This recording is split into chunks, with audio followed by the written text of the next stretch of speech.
Learning Plan 5, we're going to be covering Chapter 8 here, Challenging Skills. Alright, and then there's a handout, and then I statements assignment worth 5 points that I'll review with you, and the discussion board, as well as a journal starter. Alright, so key concepts for Chapter 8. We're going to be reviewing challenging skills. There are two types of challenging skills. There's giving feedback and confrontation. We use giving feedback when we want to either express an opinion about what we're hearing from the client and we want to provide some professional knowledge, um, or if we want to give feedback to show that we're listening to the client and that we're engaged in the conversation. One thing we want to keep in mind when giving feedback is we don't want to offer up our opinions just at a whim. We want to ask for permission first and then offer up those opinions and give some feedback to the client. So as a number 3 here, feedback is given when the clients request it or when they clearly need the information to progress. And so it has 3 overall purposes. Indicate how the client's behavior affects the helper, to evaluate a client's progress, and to share with the client information observed by the helper. Alright, feedback can be very constructive. There's some suggestions on how to give feedback, and I'd suggest you follow those in your transcripts. So for transcript number 3 and 4 now, you'll be able to use these skills to hopefully move your client in the direction that they want to go. Alright, and then the Johari window, it's a visual means of showing information about ourselves that comes up either from self-observation or feedback from others. And so there's 4 different areas: the public, hidden, blind spot, and unknown area. So take a look at that in your text. Confrontation. We want to use confrontation sparingly and with good measure, meaning that just because a client may have a discrepancy between some statements doesn't mean we need to confront them on it right away. We may need to get some more information before we make a professional judgment on whether or not to use confrontation.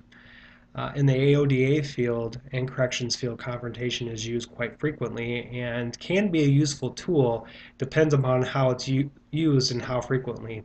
But higher risk, higher need clients tend to need, I guess, more direction, more direct direction, however, in a respectful manner as well. So we have to make sure that when we do confront a client about some discrepancy, that we're doing it in a respectful manner, and not in a way that's going to shame the client, because then they're just going to shut down.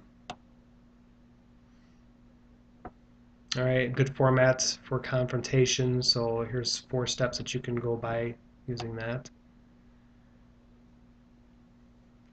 So shock, confrontation. I've used this when I worked in the prisons in a therapeutic community. The therapeutic community is a whole other animal unto itself, and it is heavy confrontation. And the thoughts and some of the evidence behind that is that confrontation works very well in that environment with that type of population, which is generally very high risk, high need people.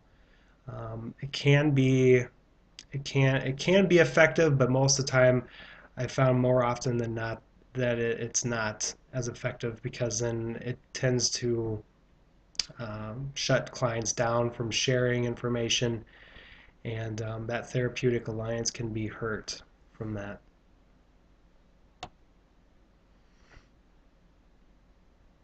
All right.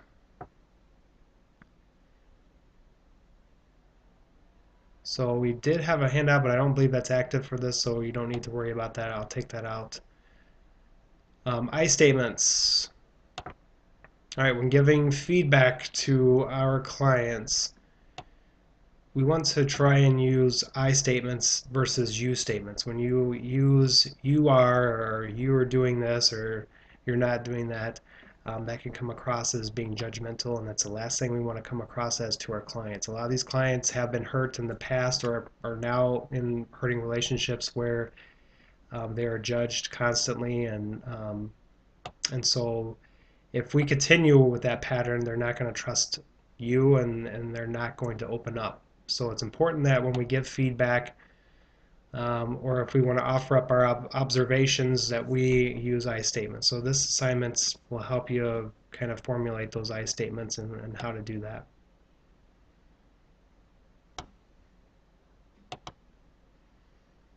All right, so all you're going to do is write the assignment in a Word document, and after you spell checked it and proofread it and everything else, then you just upload it as an attachment.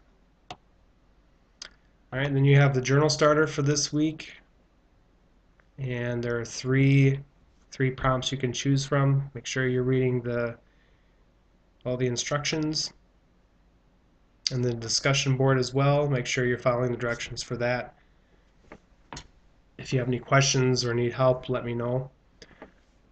We're going to be covering personal experiences with confrontation, blind spots, difficult confrontation scenarios. So we're going to be using a lot of confrontation type of format here. So I shouldn't say format, but it's the type of assignment that we're going to be focusing on for this learning plan. All right, so once again, if you have any questions or concerns, I highly encourage you to use the question and answer forum on the discussion board. And if you have a very specific question, you can email me that or give me a call. All right, I will see you on Learning Plan 6.